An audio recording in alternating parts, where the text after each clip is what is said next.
Hey salut à tous, c'est Dan, aujourd'hui on se retrouve pour une nouvelle question avec un sujet qui me tient beaucoup à cœur. J'ai regardé une discussion sur Discord et j'ai revu un amalgame entre la classe et l'échelle. C'est un sujet auquel je m'intéresse pas mal, étant donné que dans Transformers c'est quelque chose qui peut poser beaucoup de problèmes.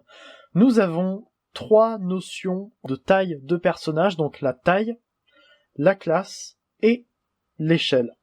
Ces trois concepts sont différents, alors je vais les expliquer un petit peu et ensuite je vais donner quelques exemples. Donc, nous avons déjà la taille. On peut avoir sur la taille d'une figurine, sur la taille d'un personnage, donc la taille d'une figurine, vous prenez votre règle préférée, vous mesurez le personnage que vous avez en face de vous, et donc en mesurant sa représentation en plastique, vous avez la taille. C'est très simple. Mais nous avons aussi la taille du personnage. La taille du personnage, c'est la taille que fait le corps du personnage dans la fiction dont il est issu. Donc par exemple, la taille, c'est si vous prenez les films, vous prenez un plan où on voit sur le même plan, c'est-à-dire à la même profondeur de champ, un personnage humain et un Transformers, et vous calculez comme ça la taille que fait le Transformers en prenant une taille de référence pour l'humain. C'est quelque chose qui peut évoluer et qui en général n'est même pas défini dans un même média. C'est là qu'on arrive à l'échelle. L'échelle, c'est le rapport de taille qu'il y a entre deux personnages. Deux figurines sont dites à la même échelle si le rapport de taille entre les deux personnages, de taille réelle en fiction, est respecté dans les jouets. Comme par exemple, entre Megatron et Starscream G1, on pose en général une différence d'une tête entre les deux. Megatron fait à peu près une tête de plus que Starscream. C'est une différence de taille qu'il devrait y avoir entre des figurines afin qu'elles soient à l'échelle.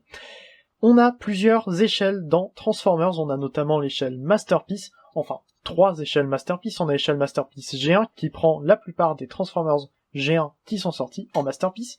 On a l'échelle Beast Wars, qui est donc l'échelle entre les personnages Beast Wars, que l'on prenne la série Beast Wars avec les suites japonaises ou que l'on prenne la série Beast Wars entière américaine avec les 3 saisons, les deux échelles sont différentes. Donc on a quand même une échelle qui est très respectée entre les personnages Beast Wars entre eux, mais pas forcément avec les personnages G1, dans la même gamme. Et enfin nous avons les Masterpiece Movie, qui donc ont une échelle différente, étant donné qu'il faut voir par rapport aux humains dans leurs médias.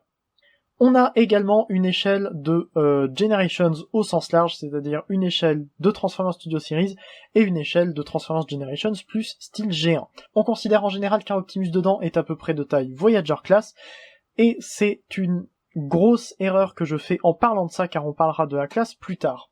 Donc on a à peu près une quinzaine de centimètres pour un Optimus, et c'est la taille de la figurine donc dont je parle, et cette échelle-là, si l'échelle entre les personnages sont respectées, alors ils sont à l'échelle avec cet Optimus, et donc on peut dire qu'ils entrent dans ce que j'appelle l'échelle Generations. Et enfin nous avons l'échelle Legends qui considère surtout des figurines de third party, où donc les personnages sont plus petits, mais nous avons une quantité astronomique d'échelles différentes avec des tailles d'Optimus et de Megatron complètement différentes pour n'importe quelle compagnie, donc c'est très difficile à définir, et si vous avez envie, vous prenez un peu la figurine qui vous plaît le plus avec l'échelle qui vous plaît le plus, pour faire votre collection si vous n'avez pas envie de vous tenir à une seule compagnie. Et enfin, nous avons la classe. Alors, les classes dans Transformers et dans beaucoup, j'imagine, d'autres types de figurines, de lignes de figurines, nous avons un système de classes avec donc des figurines qui sont vendues dans des boîtes de taille standardisée, et les classes sont les rapports des prix de ces boîtes. Par exemple, nous avons donc en ce moment, dans les Earthrise, des Micromasters, des Battlemasters, enfin, qu'on appelle Rampmasters, qui sont donc plus petits, des Deluxe, des Voyagers, des Leader Class, un Commander Class et un Titan. Chacune de ces classes a donc un prix particulier, et même si les classes Titan et Commander sont particulières étant donné qu'il n'y a qu'un seul représentant dans chaque gamme, ça reste quand même des classes à part entière qui ont donc une boîte d'une taille standard. En effet, les boîtes de Titan ont toutes la même taille, enfin du moins pour les dernières, j'imagine, je n'ai pas vérifié. En tout cas donc la classe est bel et bien un prix de vente qui est un rapport du prix de production de la figurine et qui influe évidemment sur la taille, mais pas seulement. Une figurine peut être très petite, comme par exemple le Cliff Jumper Earthrise, être en Deluxe, et pourtant être minuscule par rapport aux autres, ou être assez grande par rapport à la classe, comme le Hoist, Earthrise, qui lui, contrairement à Cliffjumper, est très grand, mais qui se vend dans le même type de boîte. Les gens ont tendance à confondre taille et classe, étant donné qu'il y a quelque temps encore, la classe et la taille étaient très liées. Deux Transformers qui étaient vendus à peu près au même prix étaient à peu près de la même taille. Le problème, c'est que nous avons ainsi des amalgames qui se sont faits entre la taille et la classe. On peut parler d'un Optimus de taille Voyager, comme j'ai fait avant, mais Voyager est un prix. On peut aussi parler d'un Optimus de taille Leader Class, sauf que les 3 derniers Optimus Leader Class qui se sont vendus sont 3 Voyager avec des pièces en plus pour les vendre au prix de Leader Class. Je pense ici au Dark of the Moon Studio Series, au Siege Leader Class et au Earthrise Leader Class. Le Siege est un peu particulier parce que son mode complet est censé aller avec ses accessoires et du coup il est censé être plus grand, et du coup plus grand qu'un Optimus Voyager Class, mais c'est pas grave, c'est un peu pareil. Mais donc nous avons ainsi des classes qui sont complètement différentes et décorrélées des tailles de personnages. C'est donc pour ça qu'il faut éviter les amalgames. Si on parle d'un personnage qui fait une taille de Voyager par exemple, on peut comprendre dans le contexte ce que ça veut dire. Mais c'est fondamentalement faux de parler de taille pour parler de classe. Pour prendre des exemples plus anciens, par exemple, le Lockdown Deluxe Class, qui était sorti en Animated, faisait bien la taille d'un Voyager Class. Et le Shockwave Animated de la même gamme, donc en mode Shockwave, faisait la hauteur du Megatron Animated Leader Class.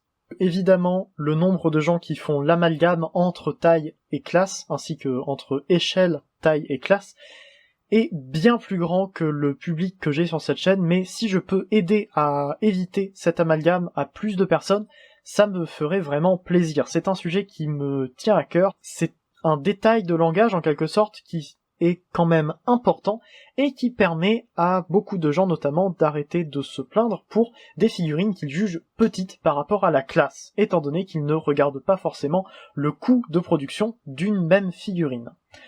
Par exemple, récemment, nous avons une diminution drastique de la taille des Leader Class entre la Prime Wars Trilogy et la trilogie War for Cybertron. Cependant, la masse des personnages n'a pas spécialement diminué. Nous avons des personnages qui sont plus petits mais qui viennent avec des accessoires pour compenser le tout et avoir une masse comme ça qui est relativement correcte par rapport à la masse de plastique que l'on avait avant.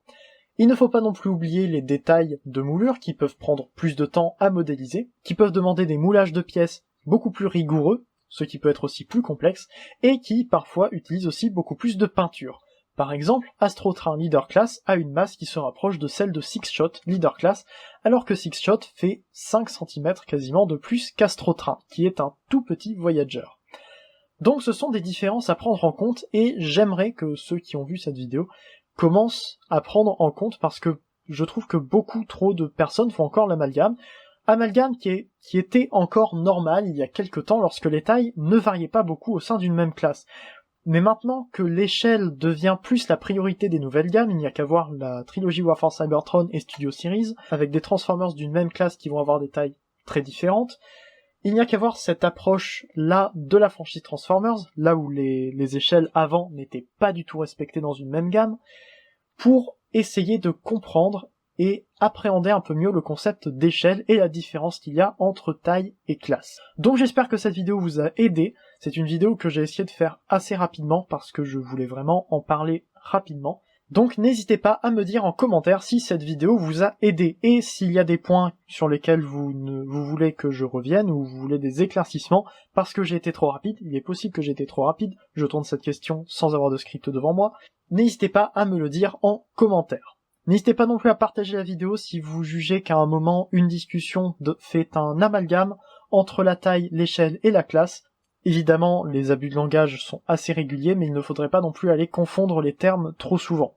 Donc, je le répète, n'hésitez pas à me dire en commentaire ce que vous en avez pensé et à me donner des retours par rapport à la compréhension. J'espère avoir été clair dans l'énonciation des différentes définitions des 3 termes que j'ai employés dans cette vidéo. N'hésitez pas donc à partager la vidéo, n'hésitez pas non plus à aller faire un tour sur les chaînes des vidéastes Transformers qui se trouvent juste après ou juste en dessous en description. N'hésitez pas non plus à aller faire un tour sur le forum transformersfr.com pour toutes les nouveautés Transformers officielles ou non, ainsi qu'à aller faire un tour sur le serveur Discord de l'Arche. On se retrouve bientôt pour une prochaine vidéo, peut-être pour une prochaine question, si ça me tente, je ferai peut-être une autre explication de termes comme ça dans le fandom. On se retrouve bientôt pour une prochaine vidéo. C'était Heider, fan de Farmer un jour, fan de Farmer toujours, allez salut.